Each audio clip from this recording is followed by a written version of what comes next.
Okay, so imagine a scene. It's one of those crisp, really cold mornings.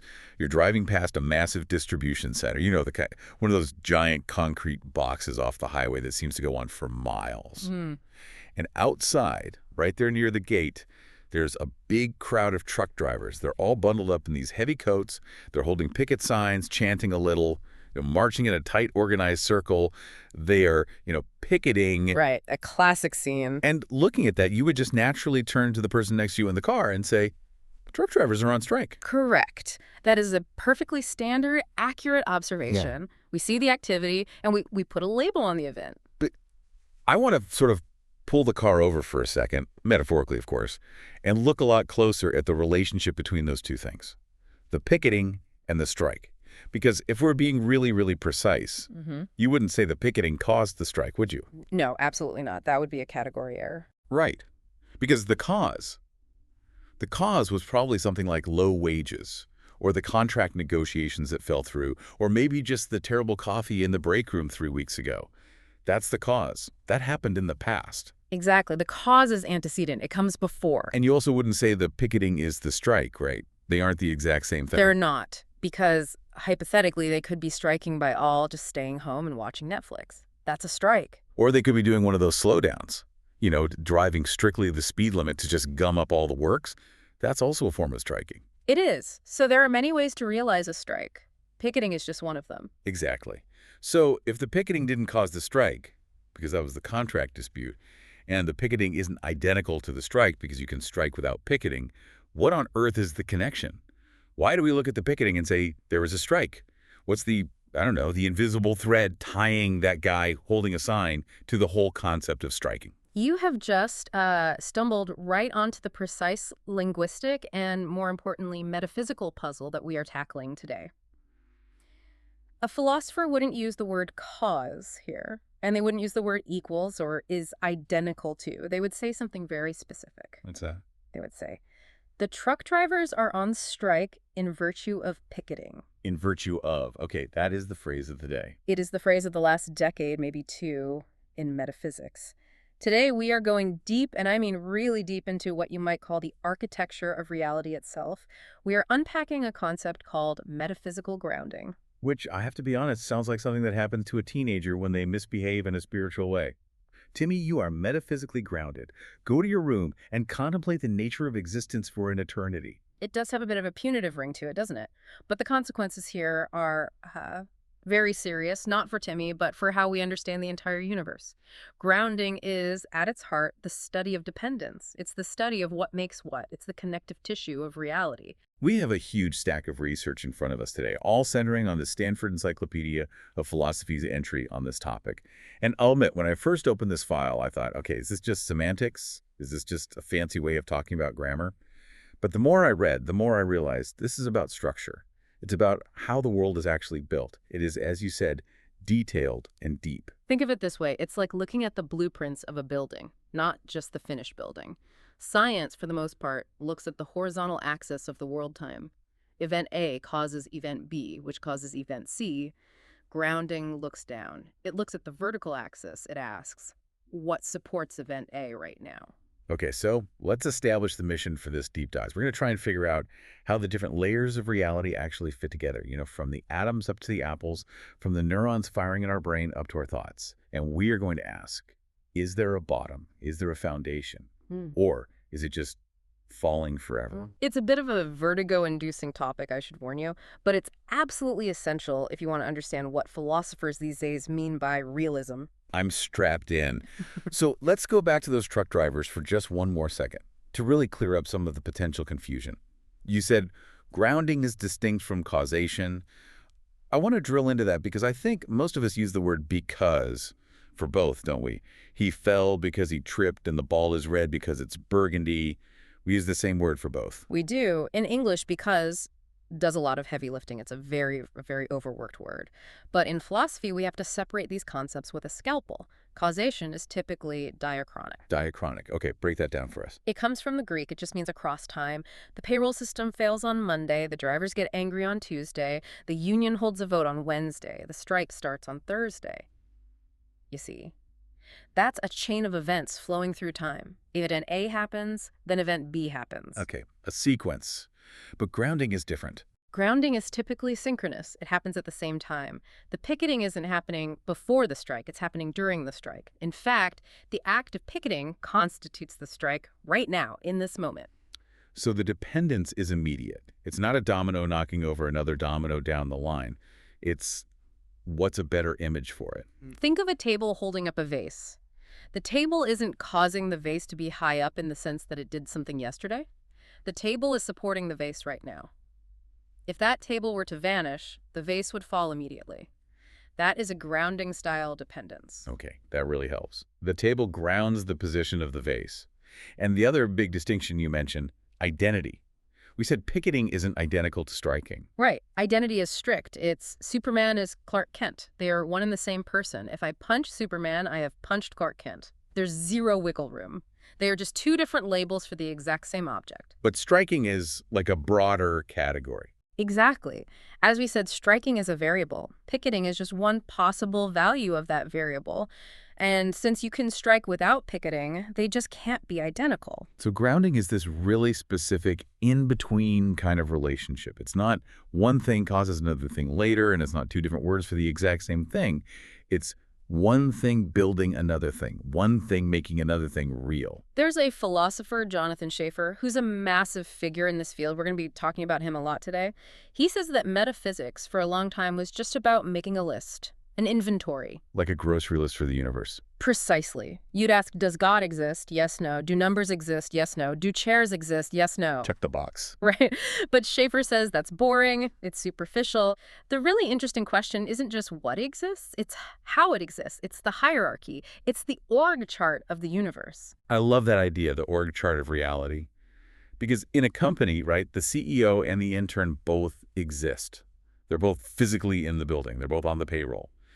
But they're not fundamental in the same way, are they? Not at all. The intern's job exists in virtue of the department needs, which were probably defined by the CEO. And if you fire the CEO, the company either dissolves or changes in a fundamental way. If you fire the intern, well, the company continues just fine. That's a grounding dependency.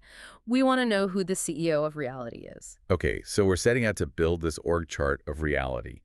And I'm sure, since this is high-level philosophy, that everyone completely agrees on how to draw the chart. No arguments. Oh, absolutely. Complete consensus. Everyone held hands and agreed immediately. I am detecting a note of sarcasm. A massive note of sarcasm. There is a huge divide right at the very start. It's a philosophical bloodbath, really. It's called the unionism versus separatism debate. This sounds like the Civil War. Who are the combatants here? What are they fighting over? It's a battle for the soul of what grounding actually is. On one side, you have the unionists. Think of people like Kit Fine and Gideon Rosen. They believe that grounding is fundamentally a form of explanation. Explanation. So when I say the bowl is brittle in virtue of its ionic bonds, for a unionist, I'm just explaining why it breaks easily. For a unionist, yes. Grounding is a tool we humans use to make sense of things. It's about intelligibility. To say A grounds B is just a more formal philosophical way of saying A explains B. They call this explanation G. Okay, but that feels a bit, well, subjective. Like it's about us and our understanding of the bowl, not about the bowl itself. I mean, if all humans went extinct, would the bowl still be brittle in virtue of its bonds? And that is exactly the criticism that the other side launches. Enter the separatists. People like Schaeffer, Audi, and Trogdon, they say, no, absolutely not. Explanation is something humans do with words and brains and concepts. Grounding is something the universe does with facts and energy and structure. So for them, there's an actual force or structure out there in the world, independent of us. Correct. They make a sharp distinction between the explanation, which is in our heads or in our language, and the determination, which is out there in the world. They call the worldly part determination G. Let me try to stick this with an analogy. Let's think about, I don't know, gravity. Go for it. A separatist would say. Gravity is a real force in the universe that is pulling the apple toward the center of the earth. That's the determination. Me writing a textbook that says the apple fell because of gravity, that's the explanation. Yes. The separatist says you need the determination first. You can't explain anything if the world isn't already doing the work to make it so. And the unionist, what would they say about that? The unionist might argue that at least in the realm of metaphysics, you can't really peel those two things apart so easily. Hmm. They might say that the why of it is the connection. There isn't some magical grounding fluid connecting the facts. There is just the explanatory relationship that holds between them. That is a subtle but a really heavy distinction. It's the difference between saying, we're writing the map, and the map is the territory. Precisely. And this initial split determines almost everything that follows. If you're a unionist, you end up caring a lot about logic, language, and sentences. If you're a separatist, you care more about relations, building blocks, and how the world sort of pushes and pulls itself into existence. Well, speaking of building blocks, let's talk about the rules of engagement here, the regimentation. Which sounds like we're drafting soldiers for this war, but I think we're just drafting grammar rules. We are. If we want grounding to be a serious science of metaphysics, we need a standard way to talk about it. And surprise, surprise, the philosophers disagree here as well. I am shocked, truly. What are the camps this time? You have the predicationists and you have the connectivists. That sounds like a pair of political parties from a bad sci-fi novel. I'm voting for the predicationists. They promise lower taxes on nouns.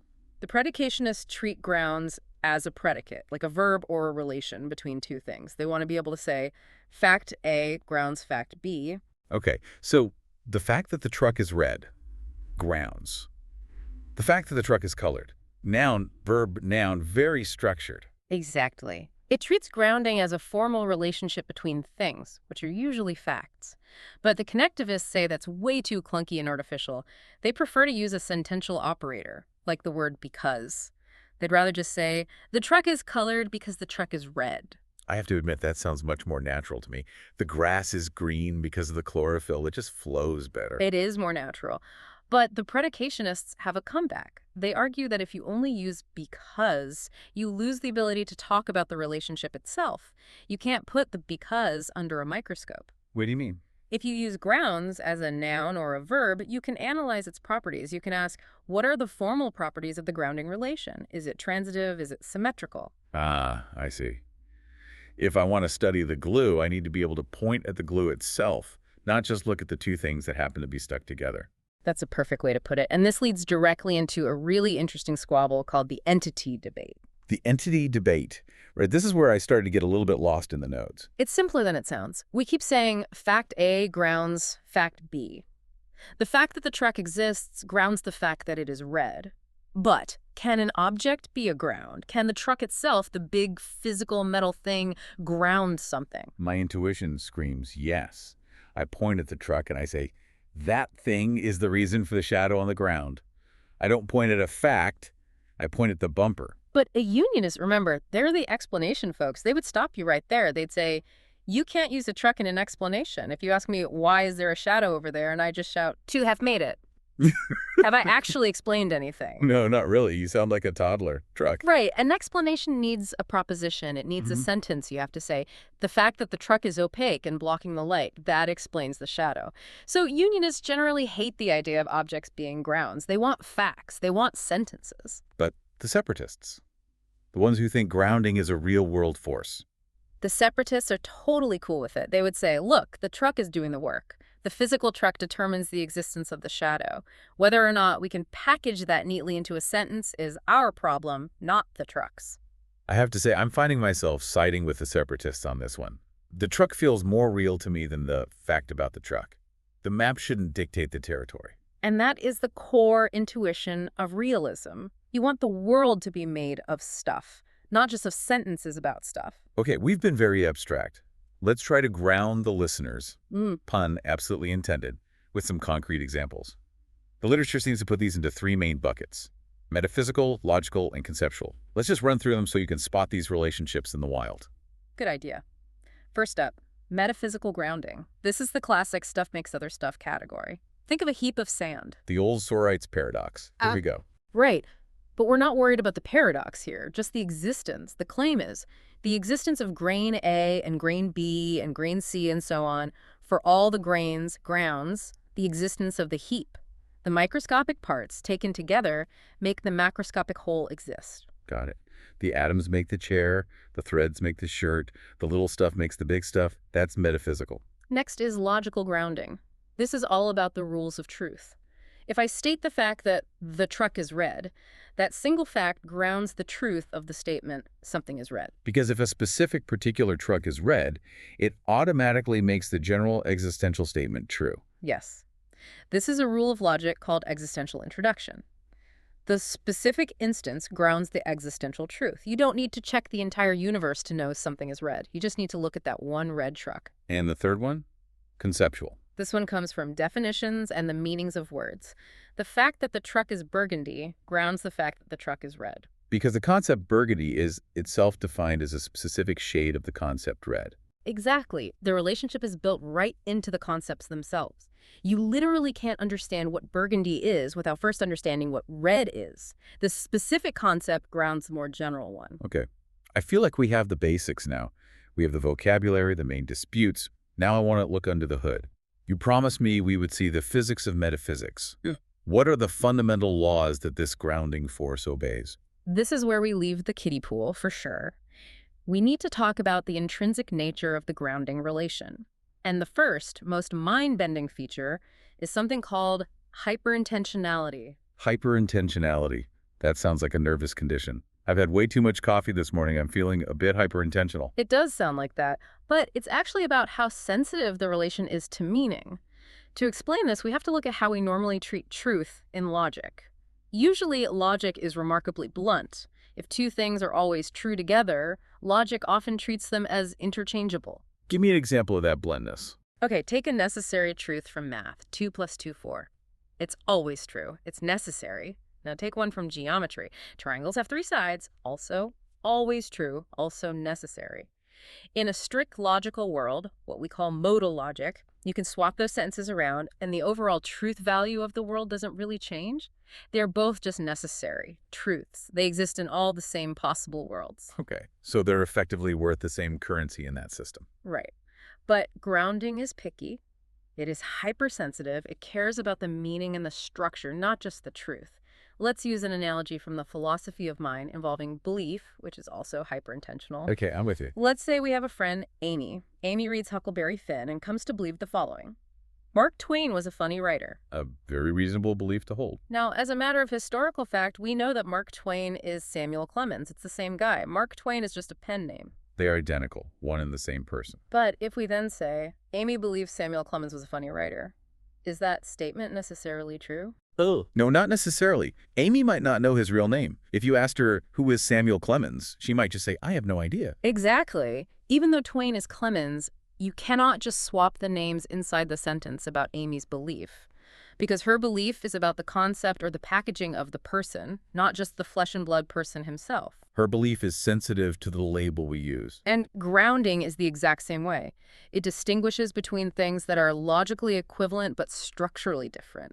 The classic example in the literature involves the city of Beijing. Beijing, the capital of China. Yes. Consider 2 distinct facts. Fact 1, the city of Beijing exists. And fact 2, the set containing only Beijing exists. So we're doing set theory now.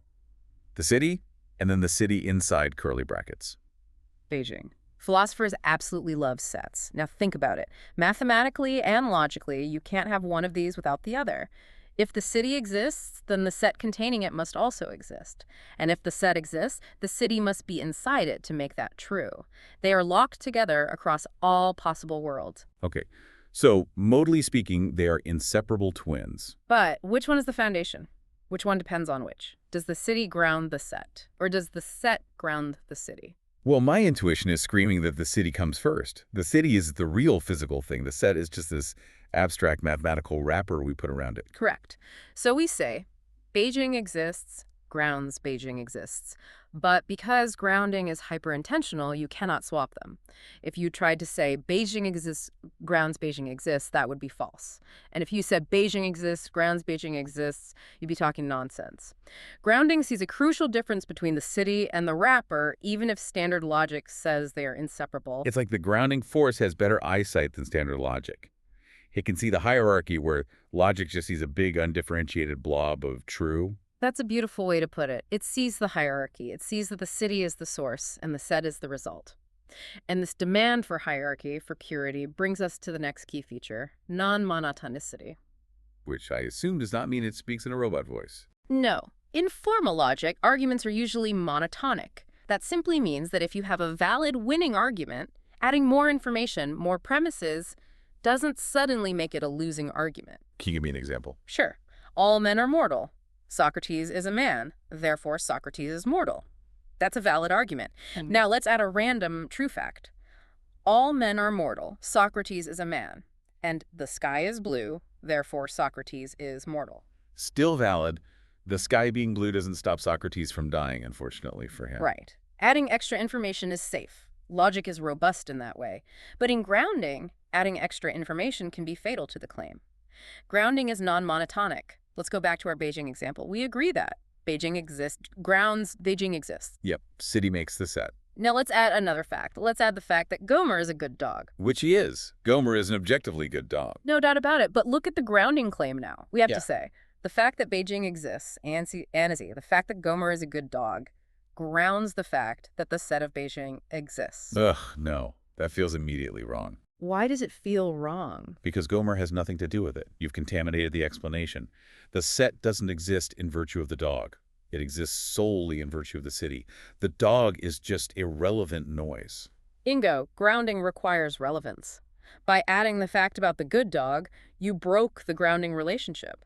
You turned a true grounding claim into a false one just by adding another premise. That is non-monotonicity. I really like that. It's like having a very, very strict editor. Cut the fluff. I don't care about the dog. Tell me what actually does the work here and nothing else. Exactly. It demands precise responsibility. It's looking for the exact and complete reason, not just a reason that happens to be hanging around. So we have this picky, hypersensitive relationship.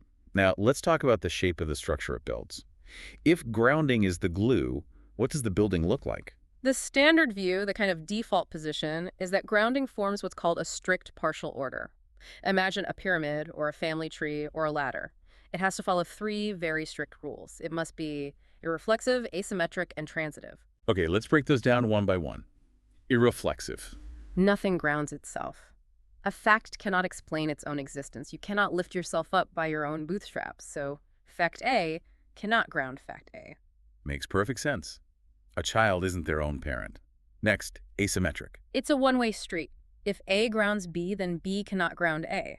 The biology grounds the psychology does not ground the biology, the arrow only points one way. Got it. No loops. And the third one, transitive. This is the chain rule. If A grounds B and B in turn grounds C, then it follows that A must ground C. The grandfather rule. If I am the son of my father and my father is the son of my grandfather, then I am the descendant of my grandfather. The link carries through. Precisely. If the atoms ground the molecule and the molecule grounds the cell, then transitively, the atoms ground the cell. This all sounds very neat and tidy, very logical. A nice, clean pyramid of reality. It is the orthodox view for a reason. It's very elegant. But I saw in our notes a section with the title, The Dented Globe. Yeah. And usually when philosophers bring up a very specific, quirky physical object, it's because they're about to take a sledgehammer to our nice, clean pyramid. You are learning the game well. Yes, the dented globe is a famous thought experiment, a counterexample that puts immense pressure on the transitivity rule. This one comes from Jonathan Schaeffer again. Okay, walk me through this paradox. Make it real for me. Imagine a metal globe, the kind you might see on a teacher's desk. But someone dropped it, and now it has a big, ugly dent in the side. Okay, poor globe. Now let's trace the grounding chain. Step 1. The very specific shape of that dent grounds the fact that the globe has a determinate shape S. Let's just use shape S as a label for that specific weird crunched-in shape. Okay, that makes sense. The dent is the reason it has this specific crunchy shape. It is shaped like this because of the dent. A grounds B. I'm with you. Good. Now for step 2. The fact that the globe has this determinate shape S grounds the fact that the globe is more or less spherical. Right, because even with a dent, it's still basically a ball. You wouldn't call it a cube. It still counts as a sphere in a general sense. So shape S grounds sphericalness. B grounds C. Right. So we have a clear chain. A, the dent, grounds B, the specific shape. B, the specific shape, grounds C. It is more or less spherical. So if transitivity holds, if our grandfather rule works, then A should ground C. The dent should ground the fact that the globe is more or less spherical. And does that sound right to you? The dent makes it spherical. No, that sounds completely backwards. It is spherical despite the dent. The dent is the very thing that is trying to stop it from being perfectly spherical. Exactly. The dent is a difference maker, but it makes a difference in the wrong direction. It detracts from the spherical nature. So we seem to have a valid chain A grounds B, B grounds C, but the direct link from A to C seems obviously false. Transitivity appears to be broken. The pyramid is crumbling. This is actually upsetting to me on some level. Logic shouldn't fail like this. Well, don't panic just yet. A philosopher named John Littland came up with the defense. He argues that we're getting confused between partial grounding and full grounding. Okay, how does that save us from this mess? Littland says, look, you are zeroing in on just the dent, but the dent is only part of the story of the globe's shape. To get the full ground for the fact that it is more or less spherical, you need to include the dent plus us, the fact that the rest of the globe's surface is perfectly round. So if you zoom out and look at the whole picture. If you take the entire shape, the mostly round parts plus the one dented part, that entire complex fact is what fully grounds the globe's status as spherical. The dent, all by itself, is just a rogue element. If you look at the full ground, Littland argues, transitivity is restored. That's a huge relief. It's like blaming one bad ingredient for why a cake tastes good. You have to look at the flour and the sugar and everything else too. The bad ingredient shaped the specific flavor, our shape S, but the whole recipe made it a cake, spherical. A perfect analogy. So the strict order is safe, for now, but only if we are very careful about distinguishing the parts of a ground from the whole ground. There was one other little headache for these rules, wasn't there? The idea of self-grounding. We said nothing grounds itself. But what about a sentence like this? Some fact exists. Oh, the quantified fact puzzle. Yes, this is a tricky one. Some fact exists. Yeah. Is that statement a fact? Yes, it is. So doesn't it help make itself true? Isn't it in some sense grounding itself? It's a kind of logical loop, isn't it? It's like the sentence, this sentence is true. If it's true, well, it makes itself true. So does that break the irreflexive rule that nothing grounds itself? Technically, you could argue that it does. But a philosopher named Jack Woods has a clever workaround for this. He calls it vacuous grounding. Vacuous, as in empty. Yes. He basically says, sure, you can say it grounds itself, but it's an empty, trivial loop. It doesn't actually explain anything meaningful. It's a logical triviality. He suggests we should just restrict our strict order rules to apply only to non-vacuous grounding, only to the meaningful explanatory cases. So we basically put a piece of do not enter tape around that weird logic loop and just say, this one doesn't count. Everyone move along. Nothing to see here. That's a pretty good summary of the strategy. We cordon off the little glitch in the system in order to save the integrity of the wider system. Fair enough. Now, I want to pivot to what feels like the biggest question of all, the foundation. We have this chain of, in virtue of, A depends on B, B depends on C, C depends on D. Does it ever end? Is there a bottom floor to this building? This is the ancient and profound problem of well-foundedness. Because if there isn't a bottom, it's just turtles all the way down. And Schaeffer, the separatist we keep mentioning, he hates the turtles. He's a staunch defender of what he calls reality inheritance. Reality inheritance. Okay, Yeah. paint that picture for me. Imagine a relay race, and the baton is reality, or being. The most fundamental level, let's say it's the quantum fields, has the baton. It has reality intrinsically. It then passes that baton up to the atoms. The atoms, now real, pass it to the molecules. The molecules pass it to the cells, which pass it to the coffee cup in your hand. And if there is no first runner to start the race? Then there is no baton to pass. If the chain of grounding goes down forever, reality is infinitely deferred, as he puts it. It never actually arrives. The coffee cup never gets the signal to exist. Schaeffer, channeling Leibniz, says this is impossible. There must be a source. There must be a something that just is without needing any support from below. That feels so intuitively right. You can't have a skyscraper hanging from a cloud, which is hanging from another cloud. You need bedrock somewhere. But intuition isn't always our best guide in metaphysics. There is a counterview, the possibility of a gunky world. A gunky world. Please tell me that is a technical philosophical term. It is, I promise. In mereology, the study of parts and wholes gunk is matter that has no smallest part. Every part has further parts. It's a fractal. Or maybe sourdough starter. A fractal is a good image. Or think of pure Euclidean space. Take a region of space. You can cut it in half, right? Now you have a smaller region. Yes. Cut that in half. It gets smaller still. Can you ever cut it so many times that you reach a point that has zero size and cannot be divided further? In the physical world, maybe you hit an atom or a quark. Yeah. But in pure abstract space, no. You can just keep dividing forever.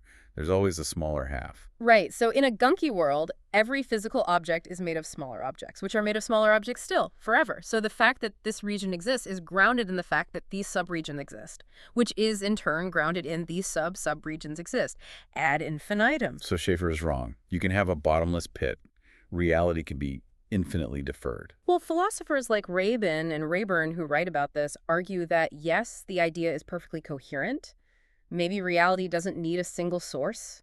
Maybe the structure itself is enough to sustain it. That gives me actual vertigo.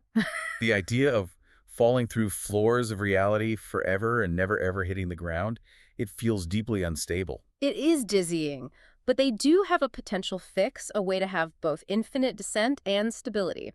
It's sometimes called the boring infinite descent. A boring infinite descent? I'm listening. The idea is maybe the regions are grounded in their subregions forever.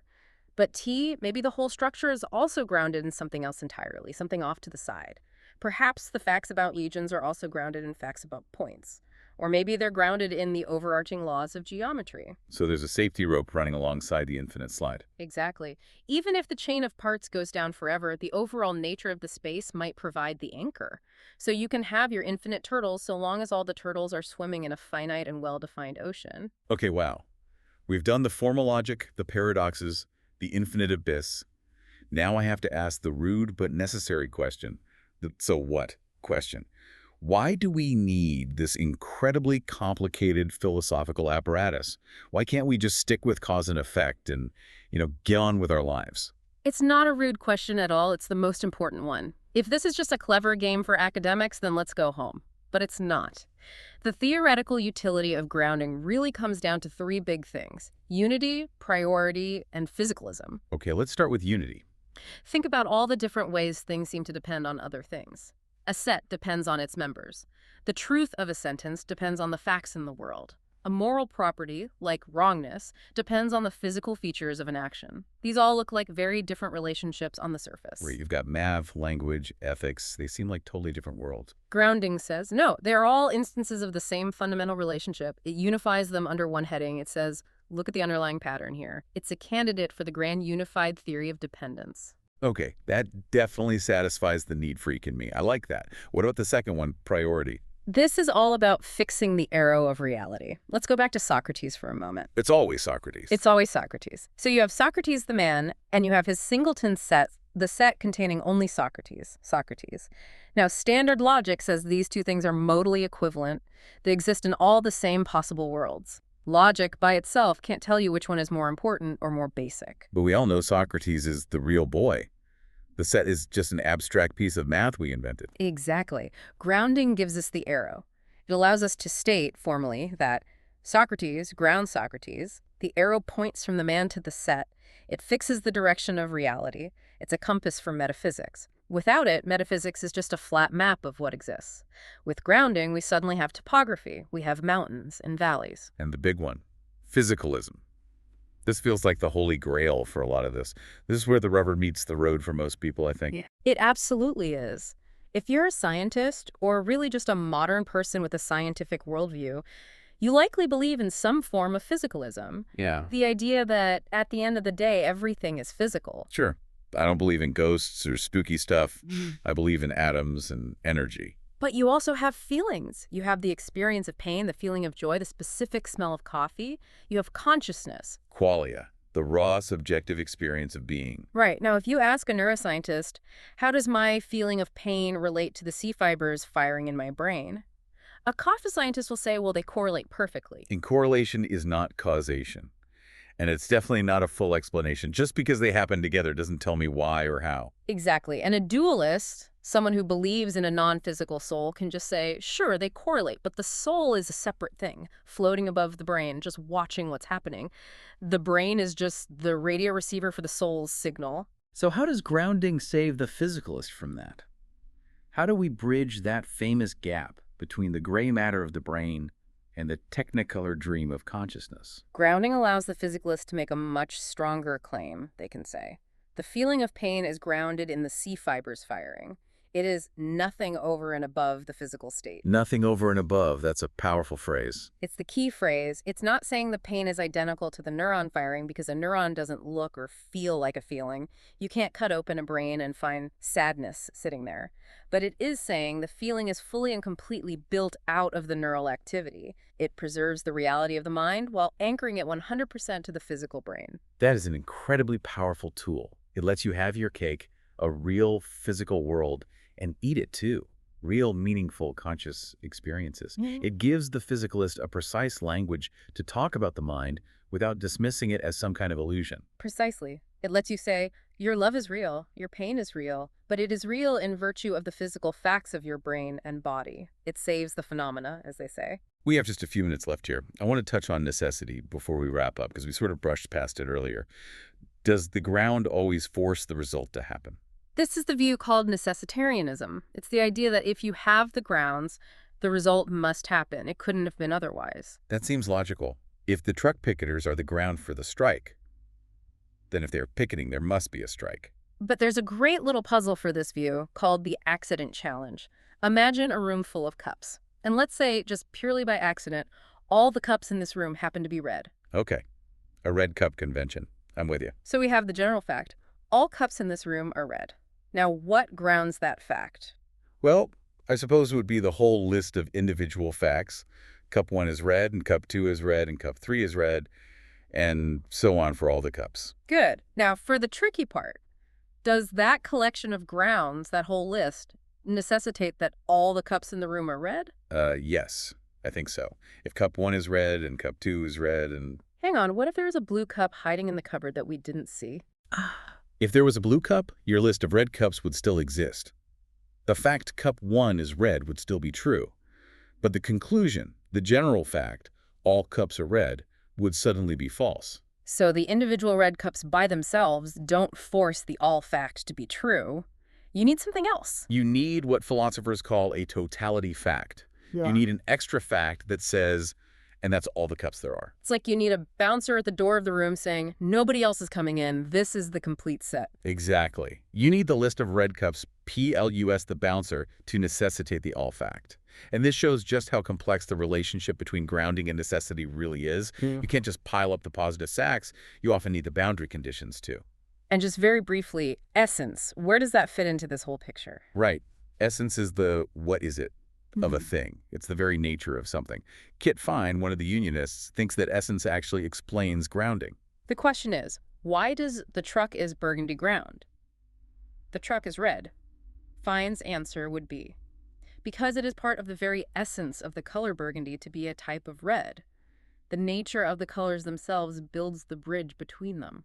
So essence is like the architect who draws the blueprints for the grounding building. Grounding connects the floors, but essence is what decides where the stairs and elevators are allowed to go. That is a beautiful way to put it, yes.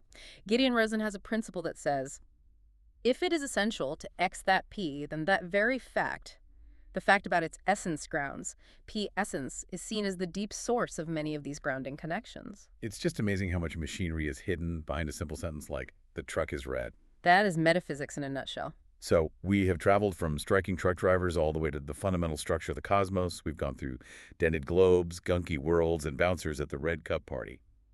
Let's try to bring it all home. What should the listener really take away from this deep dive?